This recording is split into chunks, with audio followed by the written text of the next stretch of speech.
Bonjour, je voudrais vous présenter une petite application que je suis en train d'essayer de développer pour le laboratoire de chimie.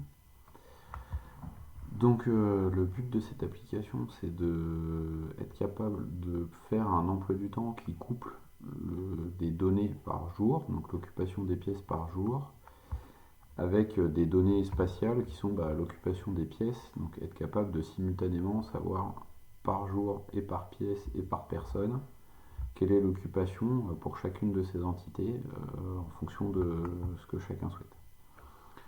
Donc ce que j'ai fait pour ça, et ce qu'il faut, c'est donc avoir à disposition une carte des bâtiments correspondant au laboratoire ou à l'unité.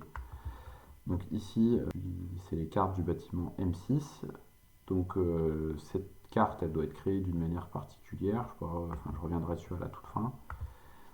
Mais une fois que j'ai cette carte rentrée, il faut que je rentre donc, toutes les données pour chacune des pièces. Donc ici, je rentre le bâtiment, le niveau, la manière dont c'est référencé dans la carte, le vrai nom, un nom usuel si jamais il y a lieu. Donc par exemple ici, quelque chose de plus parlant. La surface, parce que en ce moment on est en train de parler de surface, d'occupation, etc.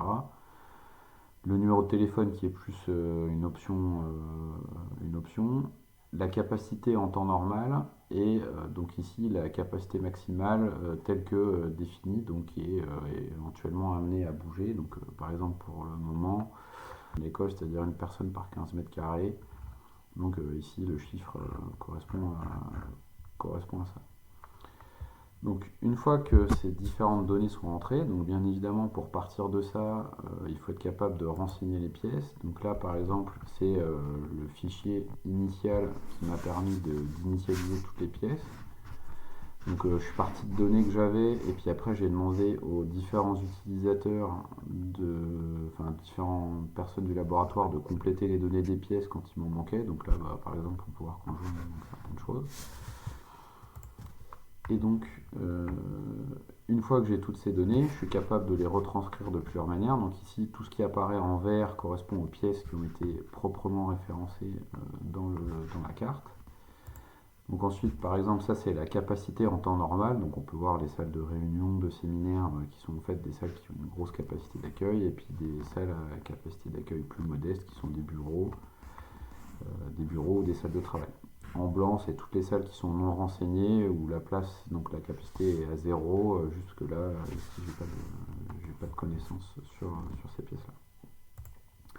Là, c'est exactement la même carte, juste ramenée donc cette fois-ci à la capacité avec les restrictions des mêmes pièces. Donc là, on peut voir que en gros, on a une personne par pièce quasiment tout le temps, sauf les très très grandes pièces où on peut éventuellement accueillir plus de monde. Donc ça me permet de définir tout ce qui est lié aux pièces. Ensuite, j'ai besoin de rentrer une liste d'utilisateurs. Donc là, exactement de la même manière, j'ai différentes données, donc nom, prénom, les équipes qui pourront servir par la suite, un bureau et un espace de travail. Parce qu'en général, en chimie, nous on a des pièces de travail qui ne correspondent pas forcément au bureau, parce qu'on a les laboratoires. Donc pour n'importe quel laboratoire, on est capable, pour n'importe quelle personne, on est capable d'associer et un bureau et un laboratoire. Le statut, pareil, ça c'est optionnel. Le téléphone, c'est optionnel. Le responsable, ça pourra être utile par la suite pour les validations de créneaux. Donc un login pour se connecter, est-ce que la personne est active ou non, une adresse mail qui est importante parce que là ça me permet d'identifier les gens de manière unique. Ensuite un statut, donc ce statut il peut être variable, donc en gros il y a utilisateur simple, encadrant et ou permanent qui vont avoir des droits un petit peu plus élevés. Après nous on a donc directeur d'équipe qui va être quelqu'un qui à terme pourra être capable de contrôler l'emploi du temps de son équipe. Ensuite, un statut encore plus élevé qui serait responsable. Donc ici, par exemple, ça pourrait être un directeur d'unité ou des personnes qui l'épaulent pour vérifier à un niveau global du laboratoire ce qui se passe. Et une colonne statut qui ici n'est pas utilisée en temps normal. Donc, de la même manière, initialement, je suis parti d'un fichier qui contenait tous les utilisateurs du laboratoire. Donc j'avais un certain nombre de données que j'ai pu récupérer via le site du laboratoire, et j'ai demandé aux utilisateurs de compléter essentiellement leur laboratoire, parce que j'avais accès à leur bureau, mais pas forcément à leur laboratoire, et également à leurs encadrants. Donc ça fait qu'en une seule fois, on peut importer une centaine de... Là, par exemple, j'ai 156 personnes, donc je peux importer en une seule étape 150 personnes. Donc une fois que j'ai importé ces personnes, donc pour l'import, je ne vais pas le faire ici, mais sur le principe, c'est assez relativement simple. J'ai mes fichiers ici, je sélectionne le fichier que je veux importer, je l'importe et toute la base de données est mise à jour. Une fois que j'ai tout ça, je vais être capable de rentrer pour chaque utilisateur, je peux rentrer un emploi du temps. Donc ici par exemple, par défaut, c'est la personne qui est connectée qui est choisie. Donc là par exemple, je vais rentrer un emploi du temps pour moi. Et je vais dire que le mardi, je vais par exemple occuper donc cette pièce-ci et je vais être dans mon bureau. Donc là je vais cliquer sur la pièce qui correspond à mon bureau. Au moment où je clique sur mon bureau, les choses s'actualisent. Et ici, l'occupation de la pièce à cette période est affichée. Donc ici, par exemple, on peut voir que sur ce créneau, il n'y avait personne qui était programmé et qu'après avoir ajouté ce créneau, j'aurai une occupation de une personne dans cette pièce. Si je décale le créneau, ça se décale. Si je décale la durée, ça se décale. Il y a des limitations. Donc là, les incréments, ils sont faits toutes les 15 minutes. Voilà. Donc là, par exemple, je vais ajouter un créneau donc de 6 heures ici. Je vais rajouter ceci. Ensuite, je peux essayer de rajouter un autre créneau. Donc si je sélectionne la même pièce, il me dit que je ne peux pas parce que il détecte une incompatibilité. Mais là, je vais vouloir en même temps réserver mon laboratoire, parce que simultanément, je vais être et dans mon bureau et dans mon laboratoire. Je vais pouvoir le rajouter. Si je cherche encore à rajouter, ça ne va pas être possible. Et si jamais je veux réserver une autre pièce que mon laboratoire ou mon bureau, je peux cliquer sur la carte. Donc par exemple, ici, ça c'est une salle d'analyse. Je peux réserver un troisième créneau, peut-être de manière plus ponctuelle cette fois-ci, parce que c'est une salle partagée. Et par exemple, la mettre ici. Donc là, par exemple, j'ai créé mon emploi du temps pour les salles M6 028, 001 et 0072. Ensuite, je peux définir la même chose pour un autre utilisateur. Donc ici, par exemple, c'est quelqu'un d'autre. Donc le mardi pour la salle M6 028. Donc si vous vous rappelez, c'est là où j'avais rajouté mon bureau. Et là, je rajoute un créneau. Et donc là, vous voyez que on voit une incompatibilité directement, puisque la salle étant déjà occupée, enfin j'ai déjà programmé l'occupation, le créneau vient se rajouter et on voit que ça rentre dans la zone rouge. Donc déjà, visuellement, on a une indication du fait que ça va générer une incompatibilité si jamais je le fais. Après, vu que a priori je ne sais pas quelle est la personne qui est prioritaire, parce que ça, chaque laboratoire va avoir ses règles particulières, je ne cherche pas à régler ce genre de problème. Donc là, je peux quand même rajouter ce créneau, et cette fois-ci, pour la pièce qui est doublement occupée, on voit que les choses ont augmenté. Donc je peux faire ça pour l'ensemble des personnes du laboratoire. Donc moi j'ai des droits administrateurs, je peux le faire pour tout le monde. Un encadrant pourrait ne le faire que pour les gens sous sa supervision directe. Les directeurs d'axe pour les gens qui ont la même équipe, enfin pour toutes les personnes qui ont la même équipe, et les administrateurs ou directeurs d'unité pour l'intégralité des personnes. Une fois que cet emploi du temps a été créé pour chaque personne, ce qui peut être intéressant, c'est de vérifier qu'il n'y ait pas d'incompatibilité au niveau global. Donc pour ça, on peut regarder l'occupation des pièces individuelles. Donc ici, par exemple, j'avais déjà rentré certaines données. Je clique pour avoir l'occupation de l'intégralité des pièces cette fois-ci. Donc pour chaque pièce, ici à droite, j'ai l'occupation au cours de la semaine que j'ai sélectionnée. Et j'ai automatiquement toutes les pièces pour lesquelles j'ai des incompatibilités qui apparaissent. Donc ici, par exemple, j'ai créé une incompatibilité pour la salle M6 028, donc elle va apparaître en rouge.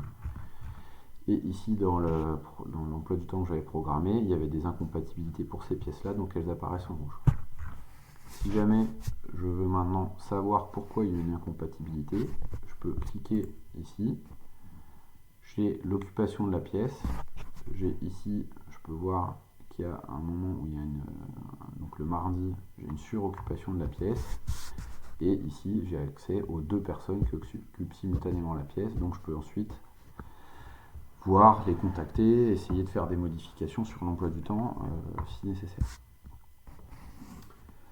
Donc ça, c'est une des premières choses possibles. Et après, dans les autres choses possibles, c'est de regarder donc l'occupation globale des bâtiments. Donc par exemple, si sur l'ensemble, s'il y a une restriction sur l'occupation de l'ensemble des bâtiments, ici j'ai un emploi du temps qui m'indique pour chaque période précise quelle va être l'occupation des différentes pièces telles que programmées pour la semaine correspondante.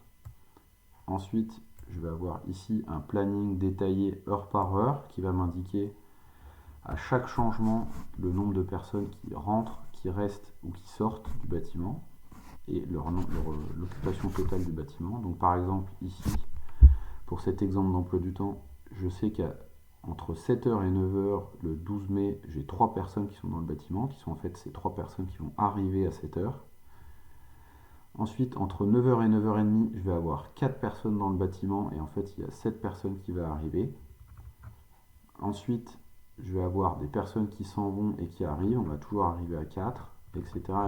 Donc là, pareil pour toute la semaine. On voit toutes les arrivées, toutes les sorties. Donc, vu qu'on a par demi-journée, on a des gens qui arrivent, des gens qui sortent à la même heure, mais ça peut être plus précis. Donc ça, c'est pour une planification en amont.